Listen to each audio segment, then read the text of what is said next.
PID da Samarco. Infelizmente tem advogado induzindo seus clientes ao erro.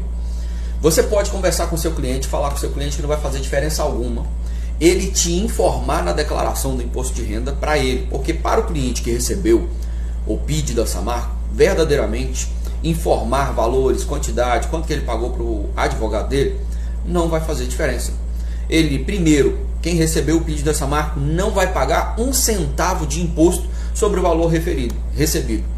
O valor que foi ali aferido naquela situação, ele não paga nada. Ele só precisa dar lastro financeiro com base na própria legislação vigente e com base na E-Financeira que foi agora aprovada final do ano de 2025. Agora, você falar para o cliente que ele não precisa declarar o PID é um erro. Tanto que o próprio site da Samarco, o próprio sistema da Samarco disponibilizou o informe de valores que foram pagos para quem recebeu a indenização e para quem recebeu benefícios mensais. Então, se você fala que não tem necessidade de declarar, porque o próprio sistema da Samarco liberou um documento com o informe de rendimentos financeiros e o informe de valores recebidos, financeiramente falando, é um documento. Por que você vai me dizer que a Samarco preparou esse documento então? Com base em que você está falando que o cliente não precisa declarar o PID dentro dos valores em meio à sua declaração? André, quem nunca declarou imposto de renda, recebe ali um salário mínimo por mês e recebeu o PID, precisa declarar? Precisa. Com base nessas informações da E-Financeira e do lastro financeiro. Analisa comigo. Nós realmente temos hoje uma pessoa que recebeu aproximadamente no ano de 2025 R$ 1.518. Essa pessoa que recebeu o valor de R$ 1.518, ela não precisa declarar. Porém, nós temos aí uma movimentação abrupta que ocorreu na conta dela. Em determinado período do mês, em determinado período do ano, ela recebeu ali o PID, uma indenização, ok?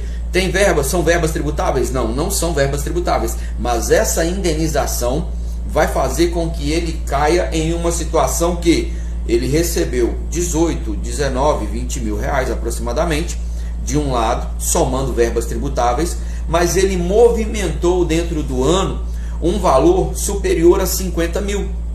Porque quando você faz a conta dos 18 a 20 mil que ele recebeu do salário mínimo dele, com o valor do PID, que é 35, a movimentação dele ultrapassou 50 mil reais. A receita ela não puxa automaticamente de onde a pessoa recebeu.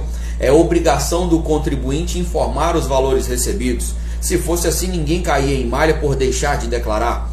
Então você precisa entender. Uma coisa é explicar para o seu cliente que o valor que ele declarar referente aos pagamentos que foi feito para o advogado não vai, e realmente não vai, ter interferência nenhuma, nem imposto a pagar ou imposto a receber, restituir no caso que o cliente tem dentro da declaração. Mas você precisa entender que você falar com o seu cliente que ele não precisa fazer a declaração dele e que ele não precisa declarar o PID é induzir ao erro, porque o seu cliente corre o risco de cair em malha fiscal devido à E-Financeira, e a culpa vai ser de quem? De quem está falando que ele não precisa declarar, de quem está falando que ele não precisa cumprir uma obrigatoriedade fiscal. Então vamos tomar cuidado com isso aí, tá, pessoal?